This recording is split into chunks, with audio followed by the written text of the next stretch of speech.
Hi, this is Dr. Jamika. Thanks for joining us. Make sure you like this video and subscribe to this channel right now. Okay, thanks for joining us on our 30 days of radical healing. Every day this month we're putting out videos about how you can be better, how you can really experience this radical healing.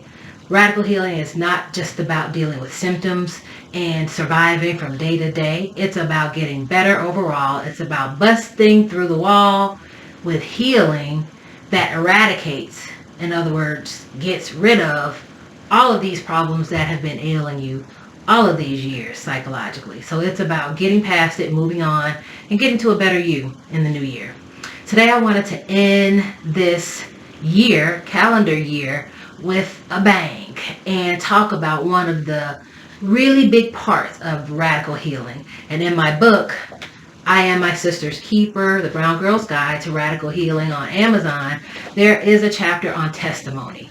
I think testimony can be one of your biggest tools regarding healing. And today you are going to learn why it's going to be your biggest tool. And I'm going to convey that to you using a story from my own life, which I rarely do because I consider myself to be a somewhat private person. But I think for this benefit, it is definitely necessary. So stay tuned to hear about how this is directly applicable to you in your own life and how I hope it can not just help you, but help someone else as well. So testimony. The whole idea of testimony is telling your story. Who are you? What's happened to you? Why? And what has that done to you? We all have a story. We all have a past. And we all have things that we've experienced that have made us who we are, whether good or bad.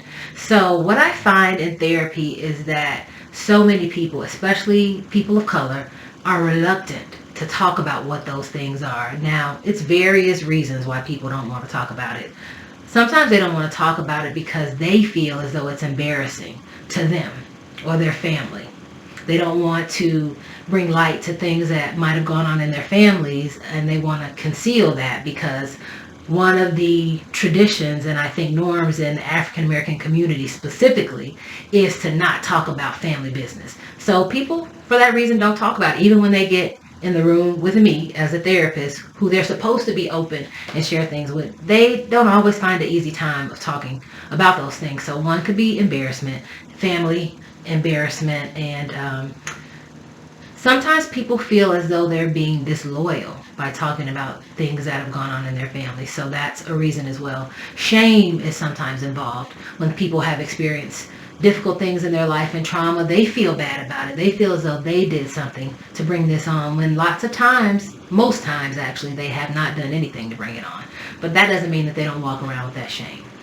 So lots of reasons why people don't tell their story, but it's important and it's crucial to your healing that you are able to own and tell your story. Lots of research has been done about the healing benefits of just being able to share your story. And if you think about stories and examples of people that you know that have started going to counseling or psychotherapy, they'll talk about how much better they feel just by sitting down with someone that's an unbiased party, a stranger, someone that doesn't know them from Adam, and someone who can listen to their story objectively, hear them out, and then they always talk about how relieved they feel. It's like a burden has been lifted off of their chest. I see that a lot. I hear it a lot.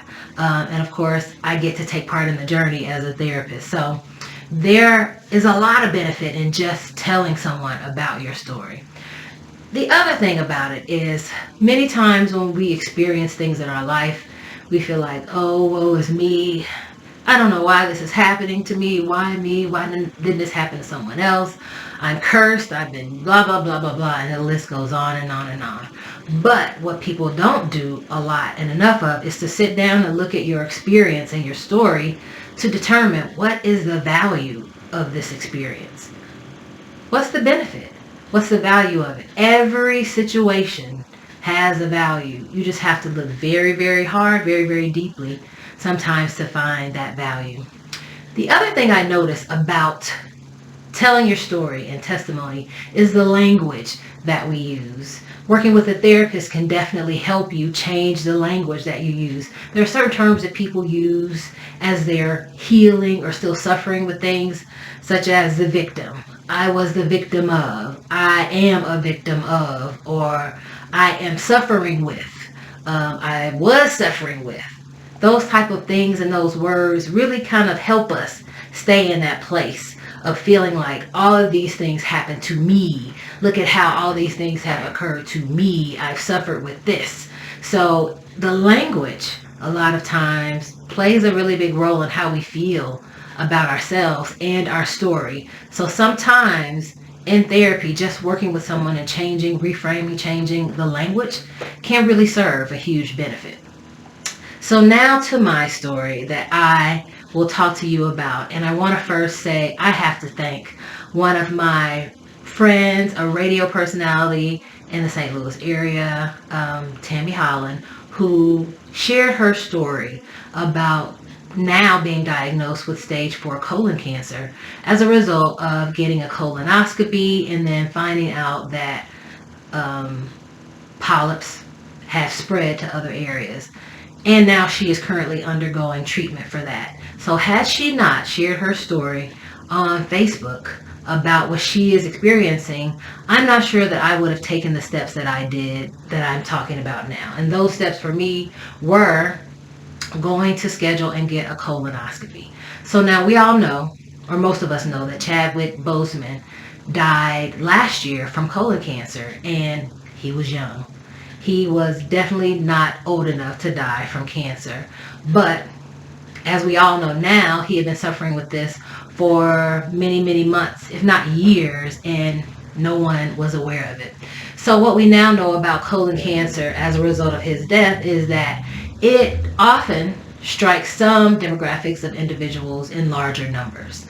And what we also know now is that prior to Chadwick dying and some other things that needed to happen in the medical world, you were not able to get a colonoscopy until you were 50 years old. So now in the past year, that has now changed. So if you are African American, and I'm assuming other racial and ethnic minorities that have higher rates of colon cancer, you can now go get a colonoscopy starting at the age of 45. So as a result of my friend sharing her story about being diagnosed with colon cancer, I went in to get my colonoscopy earlier than the age of 50.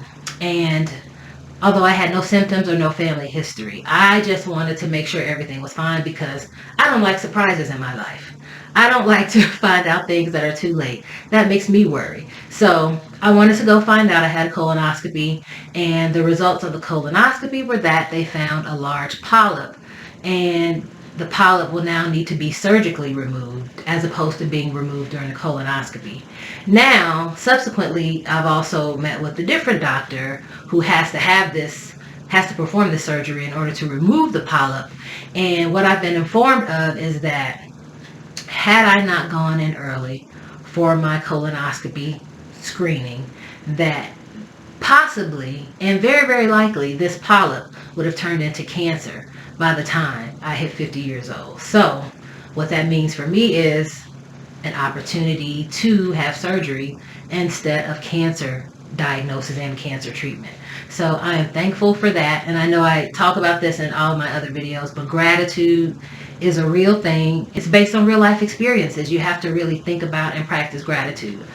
I'm very grateful, not just to Tammy for sharing her story, but I'm grateful that I followed my intuition to have this colonoscopy despite what my doctor was saying at the time, which is, oh, you're not having any symptoms. You don't need to have one. I followed my gut and I went and did it anyway. And I'm glad I did because it might have been the thing that saved my life. So when I talk about testimony, I'm even speaking about it in my own life. And it's important to share your story because your story not only helps you, but it can help someone else. I hope that by watching my video, someone somewhere will now go and make an appointment and schedule their colonoscopy if they're over the age of 45. Hell, if you're under the age of 45, but you have any related symptoms or family history, please go get your colonoscopy early because it pays. It pays, and it pays in a really big way, right? So That is my testimony. So now I want to ask you, I want to talk to you. What is your testimony? What is your story? What are you thankful about in 2021? What has 2021 taught you? And what are you going to do with what 2021 has taught you? You have another chance, just like I have another chance, to reconstruct my story. And I'm so thankful for it. So, what is your story?